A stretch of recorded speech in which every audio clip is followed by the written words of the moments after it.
talk about rates of change. So it's going to be very similar to 1.2, but we're going to put some descriptions basically on the slopes. Okay, so let's just recall. A dependent variable we represent as y, and it represents quantities such as volume, air temperature, and area.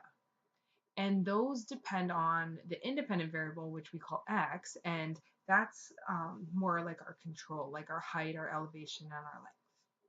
Okay, and we often have interest in how rapidly the dependent variable changes with respect to the change in the independent variable. So in like 1.3, which is of course rates of change, we'll show that an instantaneous rate of change can be calculated by finding the limit of the different maybe difference quotient in the same way that we find the slope of the tangent. So basically like the exact same thing, but we're going to put some maybe like kilometers per hour on it, or degrees Celsius per meters. Okay, so velocity is a rate of change. An object moving in a straight line is an example of a rate of change model. So when the line moves upwards, we're talking about a positive direction. Okay, and when the line moves downwards, it's going to be considered a negative direction. Okay, focus on the term velocity. So velocity is not only how, like the speed, like not only how fast something's moving, but also the direction that it's moving in. Okay, so we call this magnitude. It has a magnitude plus a direction. Okay, and you'll see more of this about velocity when we get into vectors. But an example is a car is moving on the highway, it's traveling north, so there's a direction. It's north, 340 kilometers, okay, in 4 hours. So when we talk about the actual magnitude, the 340 is in 4 hours, so that's 85 kilometers an hour, okay?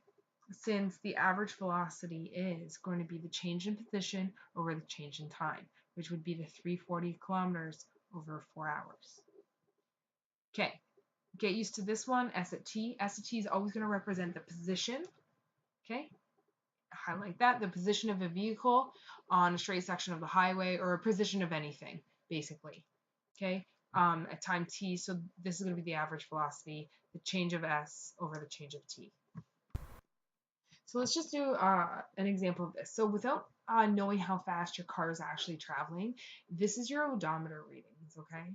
So at time 0, you're at 62. At time 1, you're at 133, and so on. So let's determine the average velocity of the car over each interval, okay? So from 0 to 1 hours, we know we're going to have 133 divided by, or minus 62 divided by 1 minus 0. 133 minus 62. Okay, so let's just kind of round this to 2.14, and that's going to be kilometers per hour. Oh, sorry. I need to divide it by 133 minus 62. Ah, that's better. Okay, 71 kilometers per hour. There we go. Okay, for the second one, we're going to do the 210 minus 133 over 2 minus 1. Okay, so 210 minus 133, we get 77 kilometers per hour. Okay, so for this third interval, where you look down at your odometer, let's go 250 minus 210 divided by 2.5 minus 2.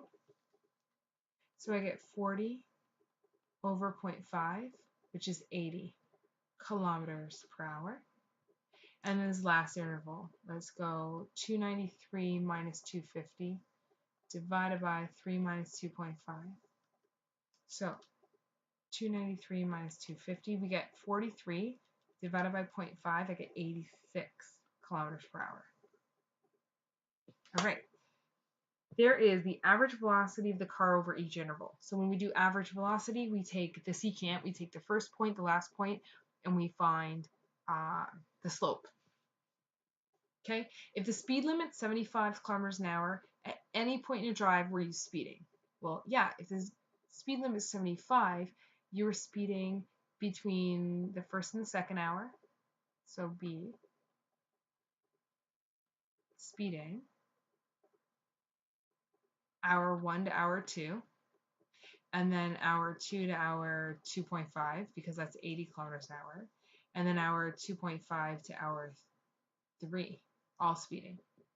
Okay, explain why there may be other times when you were traveling above the posted speed limit. Well, here's the thing. When we talk about average rate of change, okay, your velocity could have went like this, and all we're worried about is the starting point and maybe the ending point. So there could have been traffic for a little bit, and then it could have been free sailing, right? And also we have to get the average,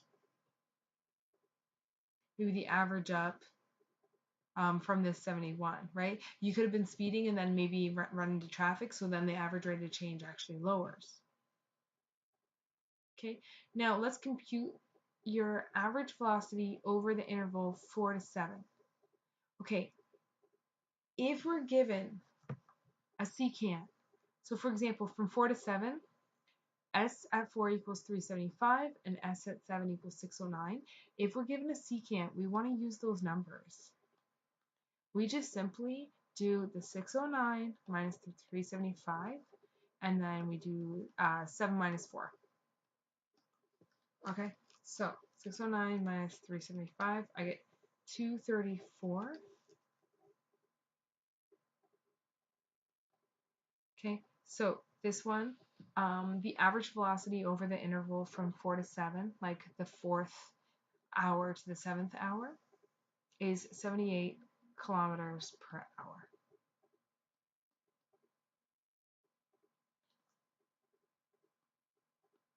Therefore, the average velocity is 78 kilometers per hour.